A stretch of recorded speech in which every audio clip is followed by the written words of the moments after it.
que vous devez retenir des deux activités, activité 3 et activité 4 du thème 3 sur la Terre. Donc tout d'abord l'activité 3 sur New York-Madrid. La première chose qu'il fallait comprendre, donc ça c'est le fichier GeoGebra qu'il fallait ouvrir, il fallait comprendre la différence entre la distance entre deux villes si on passe par l'arc de parallèle. Donc on voit ici le cercle qui est représenté, c'est le parallèle, donc c'est un cercle parallèle à l'équateur, mais qui n'est pas situé au même endroit par rapport justement à l'équateur. Cet arc de parallèle là, donc qui relie New York et Madrid, il a une latitude de 40 degrés.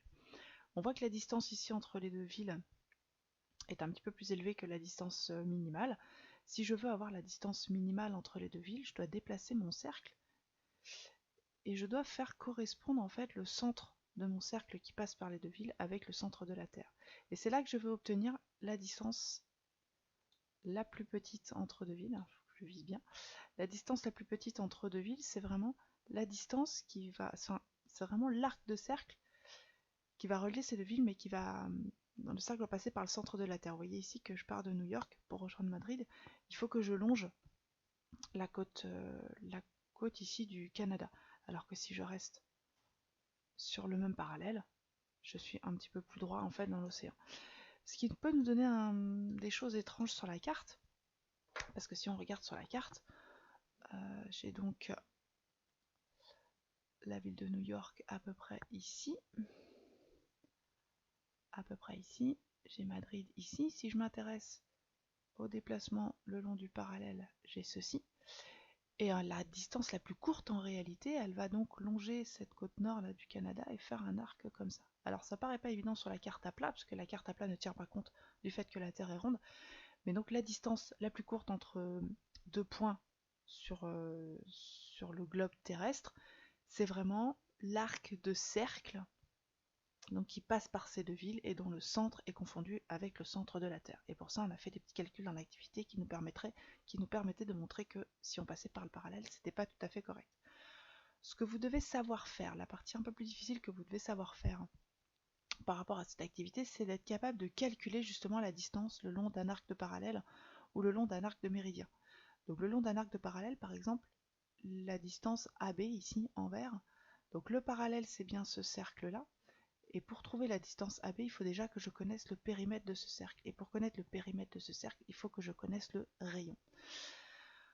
On a vu, il y a une vidéo, la vidéo de correction de l'activité qui explique comment faire ça. Le rayon du parallèle, c'est le rayon terrestre fois le cosinus de la latitude à laquelle se situe le parallèle. Et si je veux connaître la distance entre les deux villes, je fais une relation de proportionnalité, donc tout ça c'est expliqué également dans la correction. Donc le tour complet, le périmètre, de pi fois le rayon du parallèle, fois la différence entre les longitudes, donc la longitude de A et la longitude de B, θ A, θ B c'est marqué ici, divisé par 360.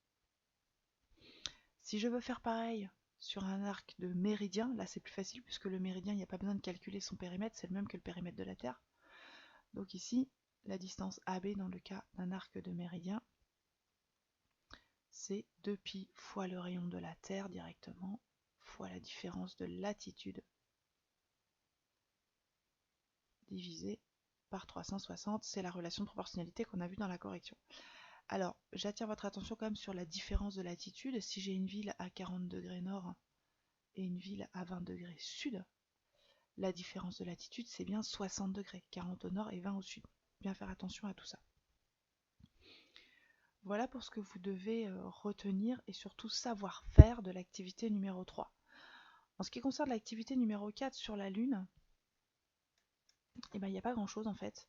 Il faut savoir que la Lune tourne autour de la Terre en à peu près 28 jours. Ça vous le savez depuis longtemps normalement. Vous devez connaître les différentes phases de la Lune en fonction de la position relative de la Terre, de la Lune et du Soleil. Donc ça, vous devez être capable de les positionner. Je pense que cette image, voilà, elle est à savoir par cœur. Et également savoir que la Lune présente toujours à la Terre la même face, ce qui a pour conséquence que la période de révolution de la Lune autour d'elle-même et la période de révolution de la Lune autour de la Terre sont les mêmes. Voilà tout ce que vous avez à connaître sur ces deux activités.